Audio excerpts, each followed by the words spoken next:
Alright, here we have our second idea. This is the one that I was really excited about, called Ambiance Atlanta. And this is a really simple idea. It's not going to take very long to go through. And as you notice, we only have 2 episodes here, meaning that we only really have one major transition. And at first I thought maybe this would be an issue. Oops, this should say episode 2.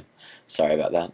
At first I thought maybe we should have multiple transitions for each thing, but why limit ourselves to that? And especially if we're going to open this up in the future to people, maybe we can show them that occasionally you can create a StoryTap story that doesn't necessarily have any taps to it, only has one transition, but can still be really neat, exciting way to express yourself, kind of how I feel Ambiance Atlanta is. Really, again, to just recap quickly, we have our elements here. So we have our arrows, which are our transitions, our circle chapters, which contain multiple pages. Our pages are HTML elements.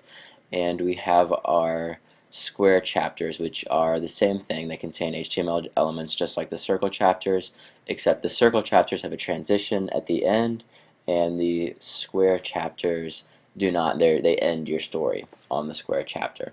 Okay, so let's dive into this really quick. So you'll notice here we start chapter 1, Welcome to Atlanta, and the idea here is to give a really quick overview of the city. So we thought maybe we could have a southern gentleman kind of introduce, hey y'all, welcome to Atlanta. Here's a few quick fun trivia facts about the city, just very quick overview.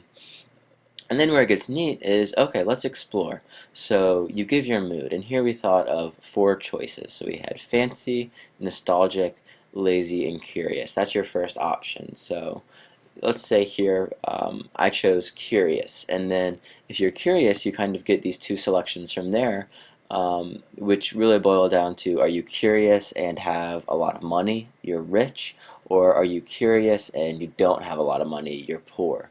And make it a little bit more interesting, we could say something such as, rather than just saying are you rich and curious and are you poor and curious, saying are we talking posh professor or struggling student, or maybe starving student would be an even better way to express this. And so you make that option, and then you'll notice here what it does, it takes you there. So here if we chose curious, boom, we would have curious. If you were the posh professor, you would go into one of these end frames, and if you were the starving student, you'd go over to here. And really what we would do is find ways to explore Atlanta. We're going to have a group of people who know Atlanta fairly well. And so let's say you're curious. Well, you might be interested in things such as museums, taking a tour of the universities of Atlanta, doing a tour of the Beltline. We'd really need to get down with our group of creative people, or maybe the whole group of people, since we're all, Atlanta residents, and, come up with ideas. Okay, if you're curious in Atlanta and you have a lot of money, what kinds of things would you want to do?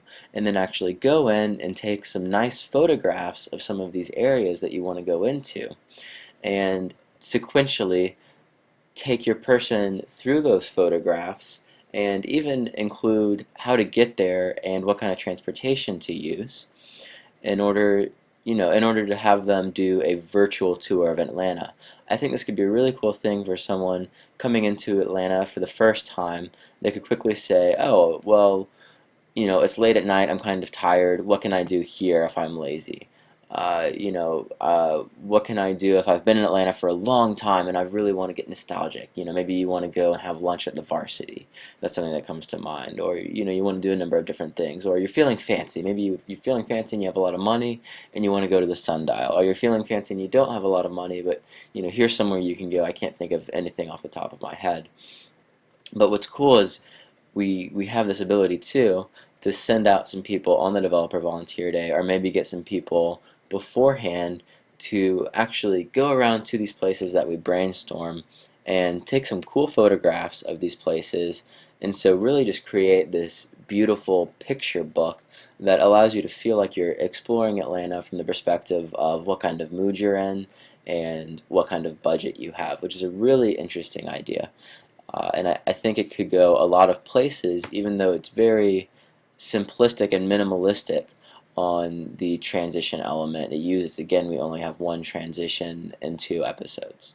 So that's our second idea, Ambiance Atlanta, and hopefully more to come.